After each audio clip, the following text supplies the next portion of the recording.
Once upon a time, the Titans were the absolute rulers of the universe. But their reign was betrayed by their own children. The new generation of gods created a giant monster called the Kraken to destroy the Titans, and thus all power passed to them. While Zeus became the lord of the skies, his brother Hades, deceived by trickery, was banished to the underworld and punished with eternal torment. In time, Zeus created humans so that they would worship him.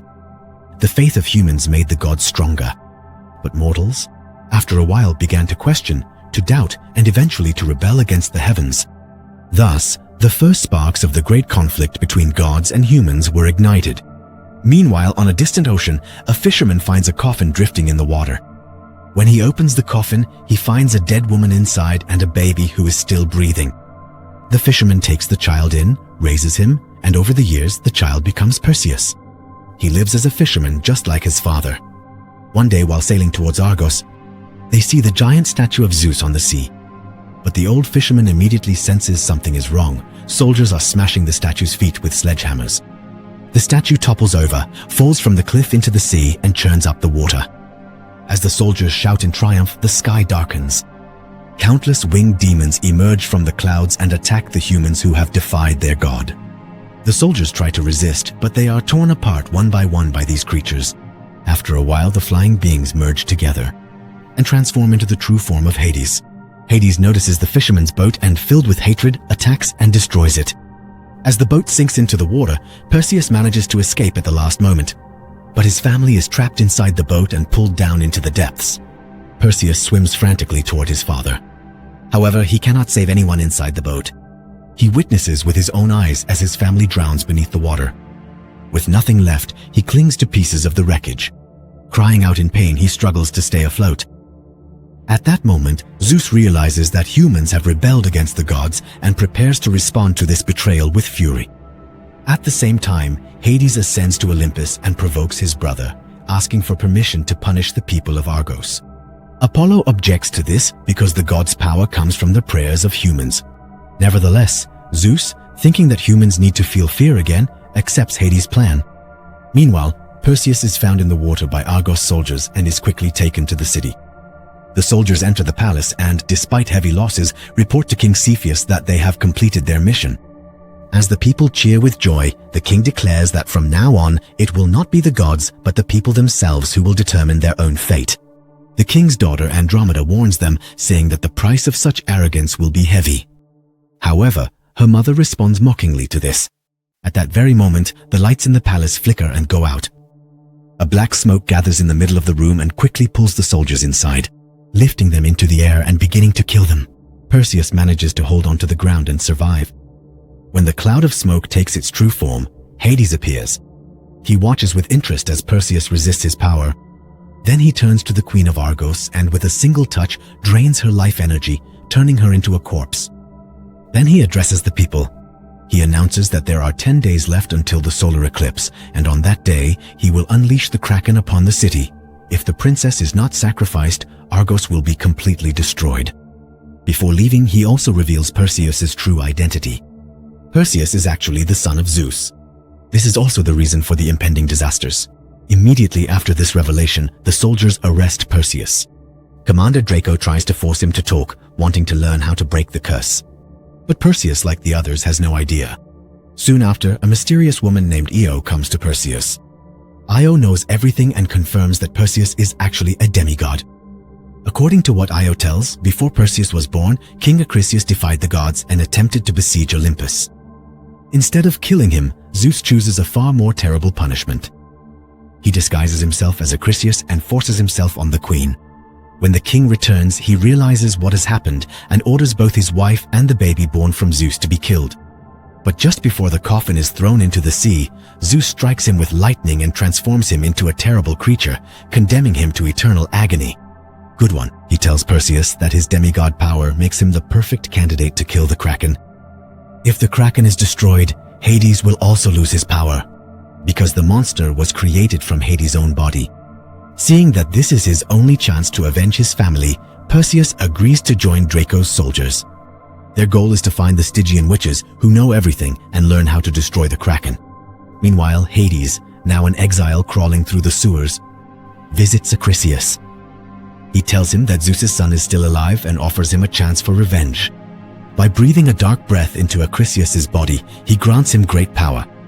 He promises that if he kills Perseus, he will destroy Zeus. Perseus, meanwhile, reaches the forest with the soldiers. There, he sees a bright light descending from the sky. As he approaches, he realizes that Zeus has sent him a magical weapon. The sword is of extraordinary power, but Perseus refuses to accept any gift from the gods, because they are the reason his family died. Suddenly, a herd of winged horses appears before him.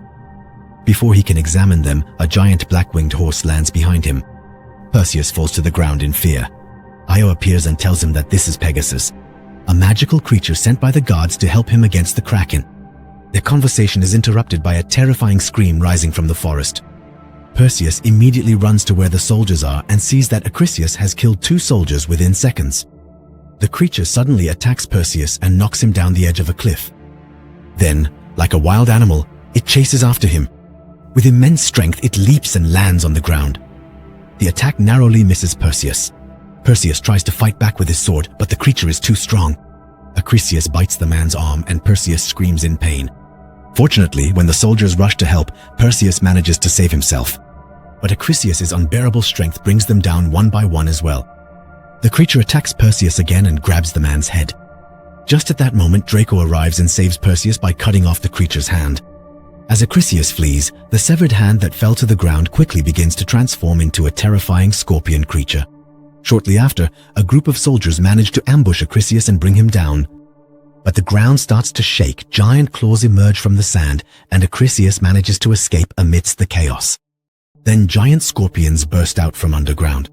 The soldiers are forced to fight these savage creatures in order to survive. The scorpions are fast, furious, and with their venomous tail strikes, they tear through the soldiers, tossing them aside. Seeing that one of the scorpions is distracted, Draco leaps onto the creature and plunges both of his blades into its back. A soldier throws a spear at him.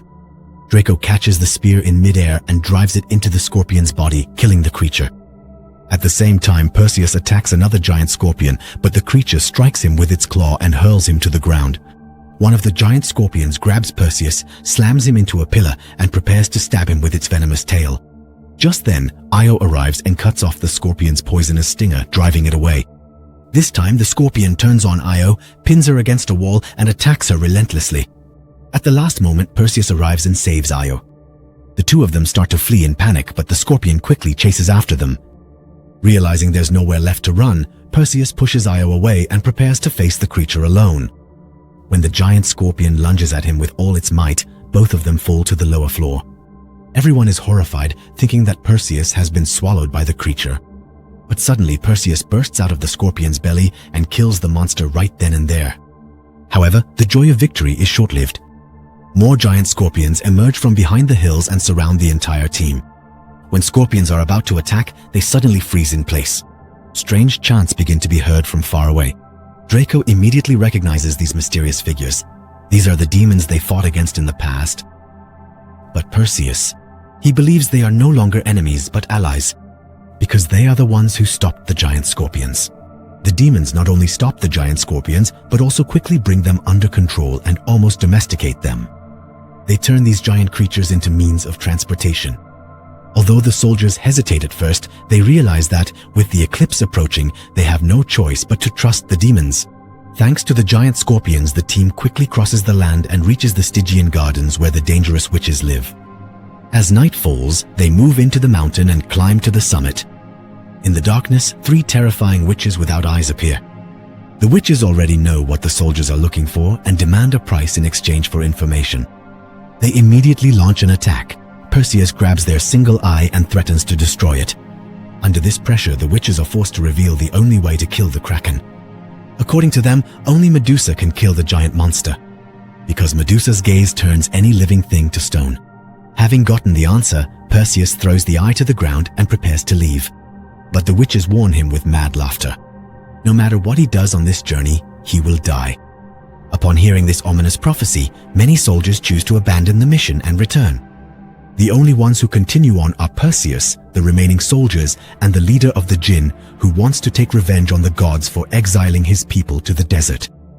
As they descend the mountain, Perseus sees a mysterious man approaching from behind. This man is Zeus. Zeus tells him that with the witch's prophecy, the outcome of the war is now certain, and that Perseus can neither defeat the Kraken nor take revenge on Hades. To protect his son, he makes him an offer: to live with the gods. Perseus immediately rejects this. He wants to live as a human, not as a god, and to die as a human. Still, Zeus does not want his son to fail and gives him a golden coin. Entering Medusa's lair comes at a heavy price. This coin is for safe passage on the journey. After a long journey, the group reaches a giant pit that opens into the depths of the earth. Inside the pit, a ghostly river shrouded in mist flows. Perseus takes out the golden coin. The djinn mutters magical words and throws the coin into the water. In this way, he bribes the ferryman and calls him to take them across into the underworld. In a short time, countless dead souls rise from the water. They pull a giant boat and bring it before the group. The dark ferryman invites the team aboard. The team travels down the cursed river, which carries molten rocks from the Earth's core. Soon the area opens up and they reach their destination. The soldiers get off the boat and approach Medusa's cave by walking through a rocky passage. Since only men are allowed inside, Io stays outside and waits for them to return. The warriors step into the cave covered in lava. Inside, as far as the eye can see, there are statues of men turned to stone. They are all victims of Medusa. From afar, a mad woman's laughter is heard. It becomes clear that the creature is very close. Suddenly, arrows rain down on the soldiers. While some fall into lava pits and burn, Perseus manages to hold on, saving the djinn warrior as well. Draco urges the soldiers to speed up so they can surround Medusa from behind. Perseus also throws the djinn up, saving both him and himself. Two soldiers try to hunt the creature while avoiding Medusa's gaze, but they fail. The moment they are caught by her gaze, they turn to stone and shatter as they hit the ground. Perseus, dodging the rain of arrows, runs desperately with the djinn and hides. While Medusa wanders the cave searching for her prey, Perseus tells the djinn to wait. He himself decides to lure the creature into a trap. He runs toward the clearing, making Medusa chase after him. Medusa tries to tear him apart with savage attacks, but Perseus keeps dodging the blows. Draco watches everything from a distance, waiting for the right moment. Finally, Perseus lures the creature to where the djinn is waiting. This time, Medusa tries to turn the djinn to stone but fails, because the djinn doesn't have a real body. The djinn lets out a mocking laugh and decides to blow himself up. There is a huge explosion.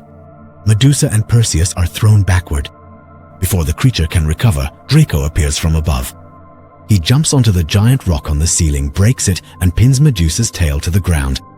Medusa turns back in anger and turns Draco to stone. This moment gives Perseus the chance to aim at the creature using the reflection in his shield. As Medusa lunges forward, Perseus leaps toward her. Keeping his eyes closed, he swiftly cuts the woman's neck. His strike lands perfectly, and Medusa's severed head rolls to the ground.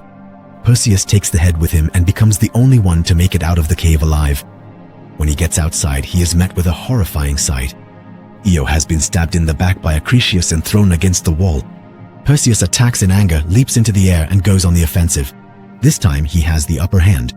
Acrisius is forced to retreat. The successive blows from Perseus overpower the creature, and he plunges his sword into Acrisius's abdomen. The creature reverts to human form and disappears, falling off the cliff. Perseus runs to Io. He tries to save her, but the woman is on the verge of death. Io tells Perseus to stop the Kraken and save the people of Argos before they are taken. She whispers that everything will be all right, and her body turns to dust and vanishes. At that moment, Perseus sees Pegasus gliding down from the sky. Pegasus is waiting in the air to take him to Argos. As the eclipse approaches, the seafloor splits open. Massive tentacles burst out of the water and move toward the city, creating huge waves. When Hulk realizes the monster is coming, he ties the princess to a platform. They hope that by sacrificing her to the Kraken, the rest of the city will be spared. The giant tentacles burst out of the water and begin to tear the city apart. They destroy everything in their path. In the chaos, people flee in panic. Meanwhile, Olympus begins to shake. Hades finally confesses everything to Zeus. He had deceived the other gods and gained power through them. Since the Kraken was created from Hades' body, every act of destruction by the monster strengthens Hades and weakens the other gods. Perseus approaches the Kraken on Pegasus and prepares to kill the monster. Hades notices the presence of the demigod and transforms into numerous demons to attack. The demons manage to steal Medusa's head. Perseus chases them all the way to the city. Perseus defeats the demons and goes after Medusa's head. Shortly after, the Kraken rises from the ocean. It begins to roar furiously, displaying its massive body. The princess is crying in fear. As Perseus goes after the flying demon, he narrowly escapes the attacks. The warrior jumps off Pegasus and grabs onto the demon. The two crash into buildings and fall to the ground, stopping right behind the princess. The Kraken approaches the woman and opens its mouth to swallow her in one bite. But Perseus grabs Medusa's head and quickly runs toward the monster. He directs Medusa's gaze at the gigantic creature. As the Kraken screams in pain, it slowly turns to stone. The monster continues to freeze, roaring in anger one last time. Meanwhile, Andromeda falls into the sea. The frozen giant Kraken shatters and is completely destroyed. Then Hades appears in front of Perseus. He wants to take revenge for Perseus killing the monster he created. Perseus summons a lightning bolt from the sky and hurls his weapon at Hades. There is a powerful explosion and the dark god is blasted back into the underworld. Perseus immediately dives into the water and swims toward Andromeda. He catches her just in time and saves her from drowning. The two of them reach the shore. The princess, grateful to Perseus for saving her life, wishes to marry him. But Perseus gently declines her proposal, because he has chosen not to become a king, but to walk his own path.